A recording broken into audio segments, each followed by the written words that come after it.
Hi guys! Welcome to my vlog!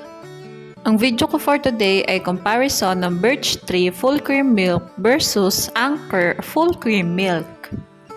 Request nga po pala ito ng isa sa mga viewer ko. Maraming salamat po sa tiwalang binibigay nyo sa akin para ma-review ang mga gatas na ito.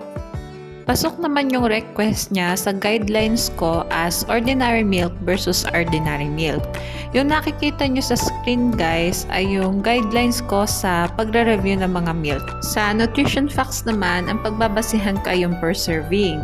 Ang Birch Tree ay yung 33 grams of powder, i-add mo sa 200 ml of water. Yun yung per serving niya.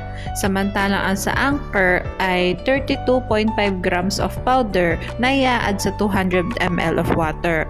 Lamang lang ng 0.5 grams per serving ang Birch Tree compare sa Anchor.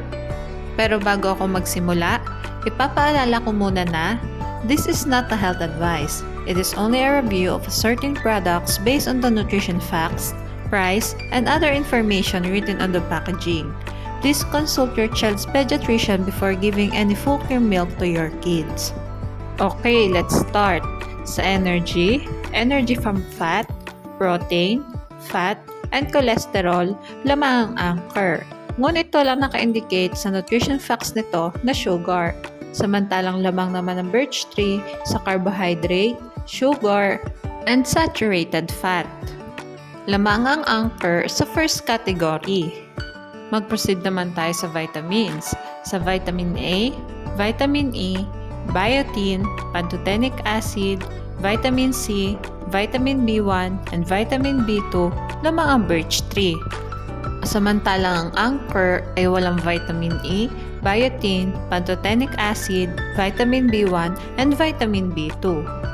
Sa vitamin B12 and vitamin D lamang ang Anchor. Ngunit pantay ang dalawang gatas sa vitamin B6. Ngunit ang Birch Tree ay walang vitamin D. Lamang ang Birch Tree sa vitamins. Sa minerals naman, lamang ang Anchor sa choline, calcium, phosphorus, magnesium, iodine, and potassium. Ngunit wala itong zinc. Samantalang lamang naman ang Birch Tree sa sodium and zinc. Ngunit wala itong choline and iodine. Lamang ang Anchor sa minerals. At para sa last part naman ng comparison ko, magpo-proceed tayo sa price. Parehas ko nga itong kinuha sa Lazada pero paalala guys, pwede mag-iba ang presyo ng dalawang gatas na ito depende kung saan store nyo sila titignan. Sa parehas nga nilang bigat na 1,800 grams ay mas mahal ang Anchor compare sa Birch Tree. Ito na nga yung summary ng vlog ko today. Sa first category and minerals, lamang ang Anchor. Ngunit sa vitamins, lamang ang Birch Tree at mas affordable din ito. Guys, hindi naman ako expert pero dahil laging ipinapaalala ng mga doktor at kahit sa mga advertisement na hindi talaga idinisenyo para sa toddlers ang mga gatas na nireview ko. Alam naman natin kung ano ang mga gatas na angkop sa edad ng bata. Lahat ng gatas for toddlers ay may label na for 1 to 3 years old. Pero ang Birch Tree at Anchor ay wala tayong makikitang label na for 1 to 3 years old.